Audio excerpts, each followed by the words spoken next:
দশম শ্রেণী বন্ধুরা, আজকে এই ভিডিওতে আমরা আলোচনা করব তোমাদের বাংলা সাহিত্য বইয়ের কপোতাক্ষ নদ, যেটি লিখেছেন মাইকেল মধুসূদন দত্ত।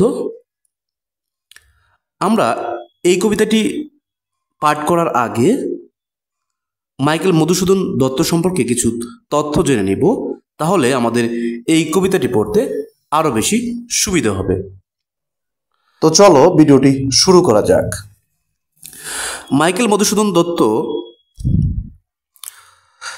25শে জানুয়ারি 1824 সালে 25শে জানুয়ারি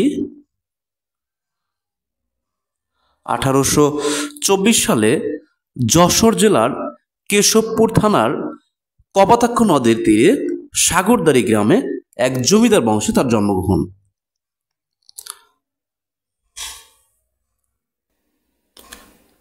তার পিতার নাম রাজনারায়ণ দত্ত এবং মাতার নাম জাহ্নবী দেবী।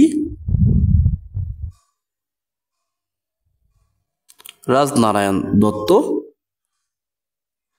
এবং মাতার নাম হলো জাহ্নবী দেবী। ছোটবেলাতে সে পাড়ার স্কুলে পড়াশোনা করলেও 1833 সালে তিনি হিন্দু কলেজে ভর্তি হন, কলকাতার হিন্দু কলেজে ভর্তি হন।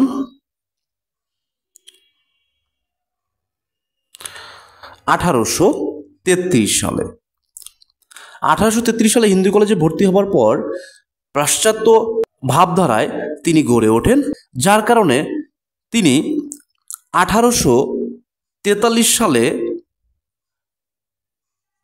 8ই ফেব্রুয়ারি 1843 সালের 8ই ফেব্রুয়ারি তিনি খ্রিস্ট ধর্ম গ্রহণ করেন।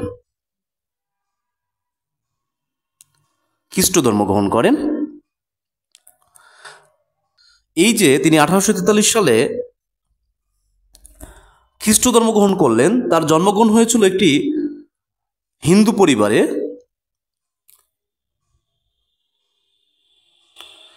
পরবর্তীতে তিনি যখন খ্রিস্ট ধর্ম গ্রহণ করেন তখন তার পিতা তাকে ত্যায্যপুত্র করে দেন, যার কারণে তার বেশ অর্থ কষ্ট হয়। সেই মুহূর্তে 1848 সালে তিনি যখন মাদ্রাসে যান তখন একজন ইংরেজি রমণী যার নাম রেবেকা ম্যাকটাবিসকে তিনি বিবাহ করেন 1848 সালে। প্রথম স্ত্রী যার নাম হলো রেবেকা ম্যাকটাবিস। এদের পরিবারে দুজন ছেলে সন্তান এবং দুটি মেয়ে সন্তান ছিল।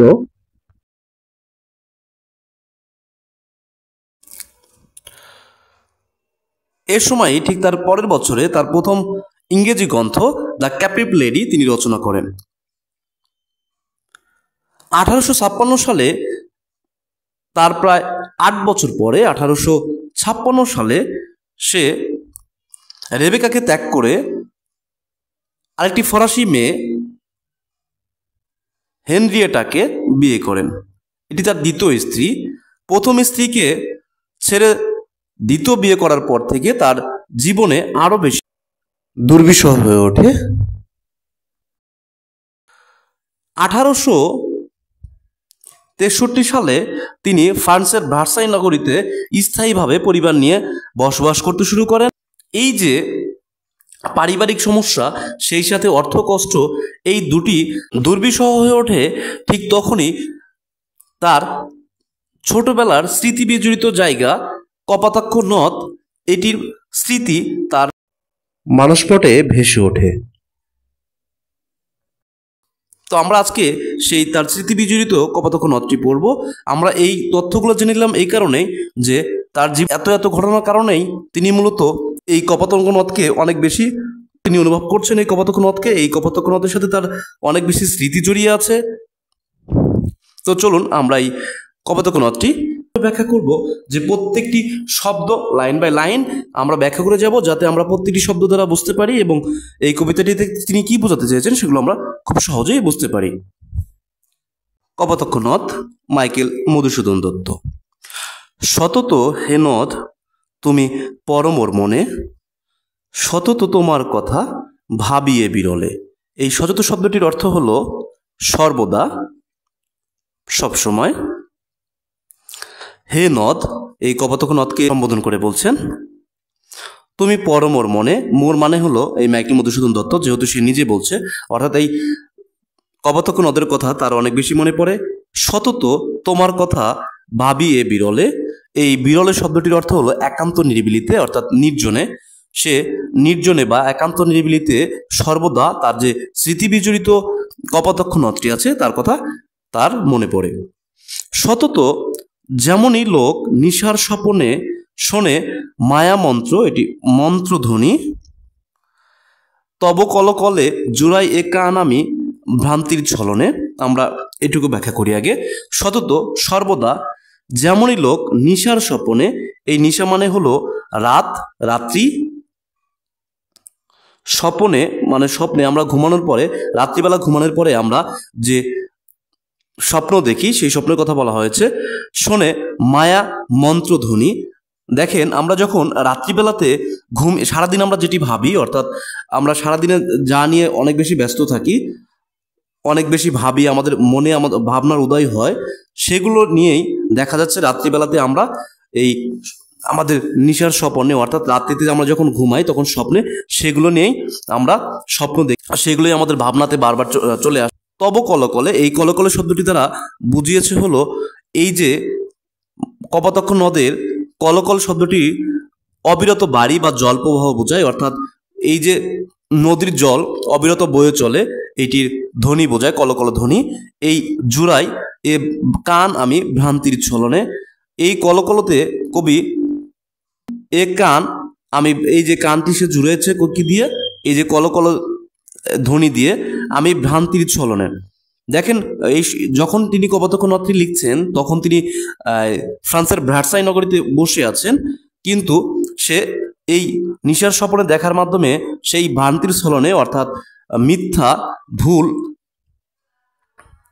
মিথ্যা বা ভুল এই ছলনার মাধ্যমে সে কি করছে, তার এই যে কানটি আছে সেটি সে জুড়াচ্ছে। সে বুঝতে পারছেন যে এটি সে কোনোভাবেই সম্ভব না, কেননা সে ফ্রান্সের ভার্সাই নগরীতে বসে আছেন আর কপোতক্ষ নদটি যশোরে, যার কারণে কিন্তু তবু সে এই ভ্রান্তির ছলনের মাধ্যমে সে তার কানকে জুড়াচ্ছে।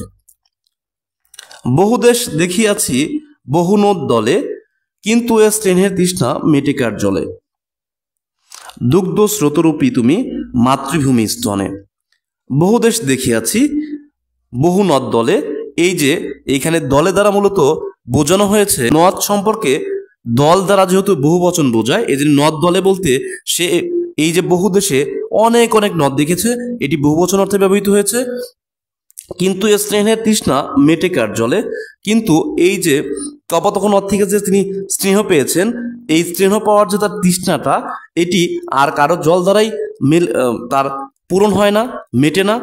দুগ্ধ স্রোতরূপী তুমি মাতৃভূমি স্তনে, এই মাতৃভূমি স্তন বলতে বোঝানো হয়েছে বুক, অর্থাৎ এই যে দুগ্ধ স্রোতরূপী তুমি মাতৃভূমি স্তনে, এই মাতৃভূমিকে মা হিসেবে কল্পনা করা হয়েছে। আর কপোতক্ষ নদের জলকে স্তরের দুগ্ধের সাথে তুলনা করা হয়েছে। আর কি হবে দেখা যতদিন যাবে, এখানে তিনি সংশয় প্রকাশ করেছেন যে আর কি তার দেখা হবে তার প্রিয় কপোতক্ষ নদের সাথে। প্রজারূপে রাজরূপ সাগরে দিতে, এই যে প্রজারূপে রাজরূপ সাগরে দিতে, বাড়ি রূপ করো তুমি, বাড়ি রূপ কর তুমি এ মিনতি গাবে। প্রজারূপে রাজরূপ সাগরে দিতে, এখানে প্রজা বলতে এই কপোতক্ষ নদকে বোঝানো হয়েছে, কপোতাক্ষ নদকে বোঝানো হয়েছে, আর রাজরূপ বলতে সাগরকে বোঝানো হয়েছে। এই যে প্রজা কর বা রাজস্ব দেয় কাকে, রাজাকে, ঠিক এরকম আমাদের এই কপোতক্ষ নদটি রাজারূপের সাগর যে আছে তাকে এই যে বাড়ি রূপ কর দেয়, অর্থাৎ জল কর হিসেবে তাকে দেয়। অর্থাৎ প্রজা যেমন রাজাকে কর বা রাজস্ব দেয়, তেমনি কপোতাক্ষ নদও সাগরকে জল রূপ কর বা রাজস্ব দিয়ে চলেছে। এই মিনতি গাবে বলতে বুঝিয়েছে যে তুমি এই মিনতি দ্বারা বোঝায় হলো প্রার্থনা, সে তাকে প্রার্থনা করছে, তার কাছে প্রার্থনা করছে, কপোতাক্ষ নদের কাছে কবি প্রার্থনা করছে যে এ মিনতি গাবে, অর্থাৎ গাইবে, গেয়ে উঠবে, গান করা অর্থে বুঝিয়েছে। এ মিনতি গাবে অর্থাৎ গেয়ে উঠবে বঙ্গজনের, অর্থাৎ বঙ্গ বলতে এই বাংলাদেশকে বুঝিয়েছে, দেশকে বুঝিয়েছে, যে দেশের বঙ্গজনের অর্থাৎ এই যে এ দেশের মানুষের কাছে গাবে, তাদের কানে, জনের কানে, শখে, এই শখে দ্বারা বোঝানো হয়েছে বন্ধু, সখী, সখারিতে, বন্ধুত্বের খাতিরে। অর্থাৎ এই লাইনটি দ্বারা বোঝানো হয়েছে যে কবি তার কপোতাক্ষ নদের কাছে প্রার্থনা করছে যে তুমি বঙ্গজনের অর্থাৎ বঙ্গের মানুষের কাছে অর্থাৎ বাংলাদেশের মানুষের কাছে গিয়ে তাদের কানে গাইবে যে নাম তার এ প্রবাসে মজি প্রেম ভাবে লইছে যে নাম তব বঙ্গের সঙ্গীতে। অর্থাৎ নাম তার এ প্রবাসে, যেহেতু কবি প্রবাসে বসে আছেন, কবি প্রবাসে বসে আছেন ফ্রান্সে, মজি মানে স্মরণ করা অর্থে ব্যবহৃত হয়েছে, এটাকে স্মরণ করা অর্থে ব্যবহৃত হয়েছে, প্রেম ভাবে।